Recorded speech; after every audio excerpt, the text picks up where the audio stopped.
The hospital hallway smelled like antiseptic and old fear. That sharp, sterile scent that clings to your clothes long after you leave. I sat on a hard plastic chair outside room 417, hands clenched so tight my nails left half-moon marks in my palms. My mother was inside, unconscious, hooked to machines that beeped like they were counting down something none of us wanted to say out loud. I hadn't slept in almost 2 days. I wasn't even supposed to be there. My stepbrother made that very clear the moment he arrived. He walked down the hallway like he owned it, confident, loud, angry in a way that assumed everyone else would move aside. He didn't ask how our mother was, didn't look at the room number. He looked straight at me. Hey, if you enjoy my content, please subscribe and hit the bell. Your support means everything and helps me keep creating. Thank you so much. What are you doing here? He snapped. I stood up slowly. She's my mom. He laughed. A short, cruel sound. Don't start. You stopped being family the moment you moved out. This is between me and her. You're not needed. Nurses glanced over. I felt my face burn, but I stayed quiet. I'd learned a long time ago that silence kept things from getting worse. Or so I thought. He stepped closer, invading my space. I could smell his cologne mixed with coffee and irritation. You think you can just show up now? After everything?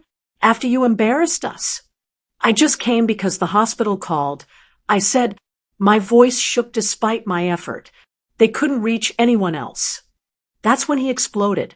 At the hospital, my stepbrother yelled, you better start knowing your place.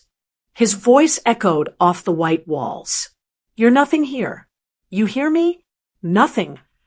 A nurse rushed over, asking him to lower his voice. He ignored her. Then he did it.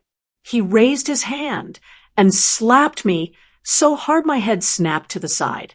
The sound was sharp, loud, final. For a second, everything went silent. I tasted blood. My ears rang. The nurse gasped. Someone shouted for security down the hall.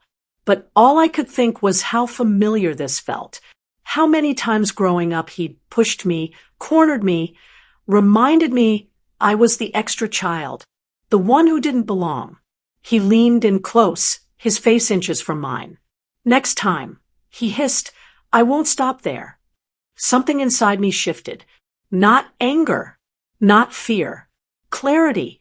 I realized, standing there with my cheek burning and my heart pounding, that I was done shrinking, done swallowing humiliation to keep the peace, done letting him decide who mattered. Security finally arrived, pulling him back as he shouted that I was lying, dramatic, always causing trouble. I didn't argue. I didn't cry. I reached into my bag and felt the edge of the folder I'd brought without fully knowing why. Papers I'd kept for years. Documents I never thought I'd need. As they escorted him away, he yelled over his shoulder, "This isn't over." He was right. It wasn't. But for the first time in my life, I knew something he didn't. Part 2 almost equals 4,000 characters. After security dragged him down the hallway, the silence felt heavier than the shouting ever did. A nurse touched my arm gently, asking if I needed medical attention. I shook my head. My cheek throbbed, but the pain was background noise now. Something bigger had taken over. They let me stay, not because of pity, because legally they had to. I finally walked into room 417. My mom looked smaller than I remembered, pale, fragile, tubes everywhere.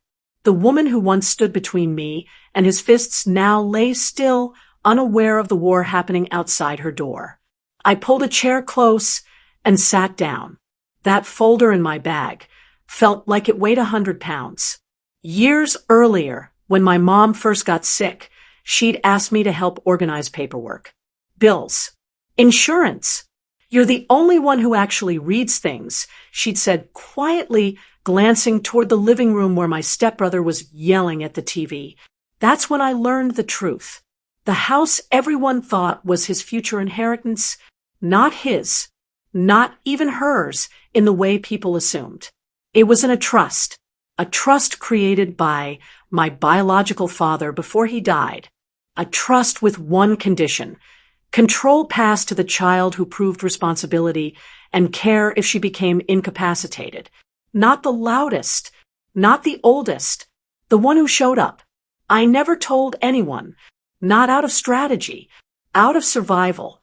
I knew what would happen if he found out. Hours passed. Doctors came and went. Paperwork was signed. I signed where they told me to sign. No one questioned it. My name was already on file. That evening, he came back. Security let him through after he calmed down, or pretended to. He walked in like nothing happened, sat across from me, smiled in a way that made my skin crawl. "You feel better now," he said, tapping his phone. "You caused a lot of drama today." I looked at him calmly. "You assaulted me in a hospital." He waved it off. "Family stuff. Don't be soft." Then he leaned back. "Listen, when Mom wakes up, you're going to tell her you overreacted. You're going to leave. And we'll forget this happened."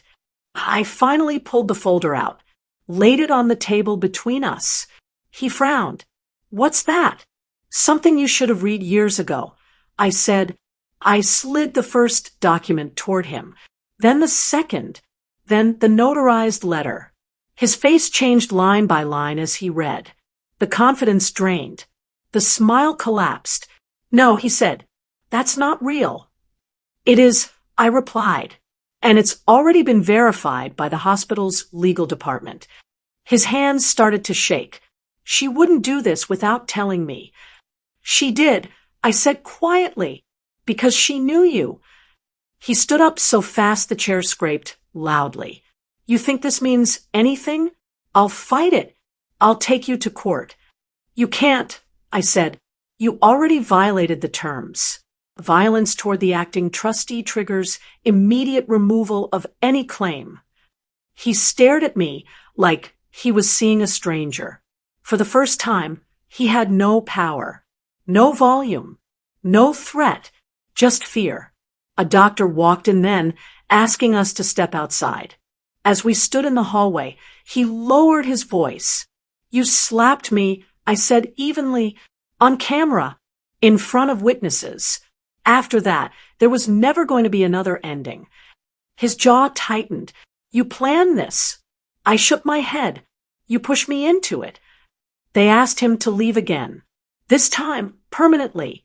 As the elevator doors closed on him, he screamed my name, promised revenge, swore I'd regret it. I didn't answer. I went back to my mom's room, held her hand, and felt something unfamiliar settle in my chest. Peace. It's about what happened when Mom finally woke up, and who she asked for first. She woke just before dawn. Her eyes fluttered open, confused, unfocused. A nurse leaned in, speaking softly, explaining where she was.